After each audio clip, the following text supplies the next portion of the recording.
कि श्रीनगर 5,000 फीट पे है, कारगिल 8,000 पे और लेह 11,000 पे।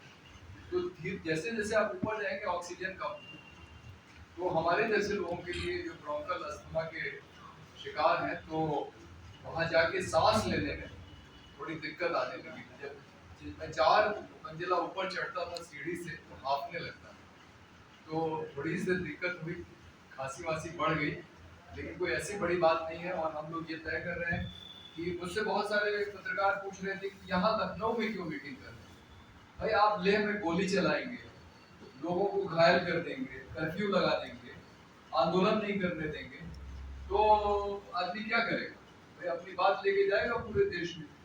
तो दिल्ली में 3 दिन पहले प्रेस वार्ता हुई, हम लोगों ने जो हम लोग गए थे उसमें पूरी रिपोर्ट एक जारी की है। सोशलिस्ट पार्टी, जन आंदोलन के राष्ट्रीय समन्वय और हम भारत के लोग जो तुषार गांधी जी का संगठन है, वो रिपोर्ट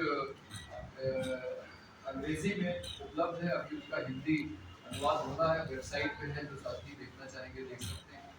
और ये तय किया है कि अगर आप लेह के लोगों को आंदोलन नहीं करने देंगे तो देश भर से लोग जाएंगे और कारगिल से लेह की हम लोग एक पदयात्रा करेंगे। 220 किलोमीटर की दूरी है, 10-12 दिन में ये पदयात्रा हो सकती है। बस दिक्कत ये है कि अब मौसम जो आ रहा है उसमें वहाँ ठंड बहुत ज़्यादा होगी, बर्फ पड़ गई है वहाँ अभी। तो वो समय मैंने सज्जाद भाई पे छोड़ा है कि जब आप कहेंगे हम लोग देश भर से लोग आएंगे और श्रीनगर से बस पकड़ के कारगिल पहुंचेंगे और कारगिल से हम लोग पैदल चल के लेकर जाएंगे इस 12 दिन में इस आंदोलन के समय में। तो ये आगे का कार्यक्रम हम लोगों की तरफ से, बाकी आप जो हम लोग को बताएंगे वो तो हम लोग करेंगे। हम लोग पूरी तरह से आपके आंदोलन के साथ में हैं। 4 मांगे आंदोलन की है।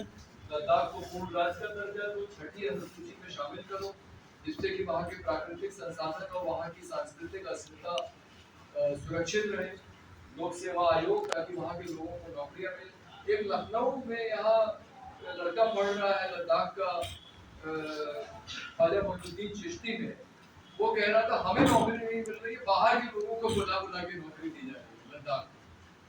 और 2 संसदीय क्षेत्र वहाँ बने। और सोनम वांगचुक की गिरफ्तारी के बाद सोनम वांगचुक और दूसरे जो लोग गिरफ्तार किए गए उनको रिहा किया जाए। उनके ऊपर आपको मालूम है रासुका लगा दी गई, वो हटाई जाए। और 24 सितंबर को जो गोली चली उसकी न्यायिक जांच की मांग है, क्योंकि आज तक नहीं मालूम कि गोली चलाने का आदेश किसने दिया। किसी ने दिया ही नहीं और गोली चल गई। और अब मजिस्ट्रेट से कहा जा रहा है कि बैक डेट में एक ऑर्डर बना। वो मजिस्ट्रेट कर रहा है, कह रहा है मेरी नौकरी ले लो तुमको लद्दाख की। वो कह रहा है मैं अपने समाज में रह पाऊंगा अगर मैं गोली चलाने का ऑर्डर दे दूं। वो कह रहा है मेरी नौकरी ले लो, मैं ये ऑर्डर नहीं बनाऊंगा कि मैंने गोली चलाने का आदेश दिया। आज की तारीख में कोई रिटर्न ऑर्डर नहीं है कि गोली पुलिस ने कैसे चलाई। तो ये मांग है न्यायिक जांच की। और ये मांगों को उठाते हुए हम लोग इस आवाज़ को पूरे देश में उठाएंगे और उम्मीद करेंगे कि ये आंदोलन सफल हो और अपनी सारी मांगें मानी जाए। वहाँ पे असेंबली तो है नहीं, 2 ऑटोनोमस काउंसिल हैं, एक लेह की और एक कारगिल की। तो अभी वहाँ पे चुनाव होने वाले हैं और ये जो सारा कुछ हुआ है ये इस वजह से भी हुआ है क्योंकि वहाँ का एमपी पहले लेह से था, अब वो कारगिल से है, हनीफा जान, जो कांग्रेस और नेशनल कॉन्फ्रेंस समर्थित है। कारगिल की जो ऑटोनोमस काउंसिल है वो भी कांग्रेस और एनसी का वहाँ पे वर्चस्व है।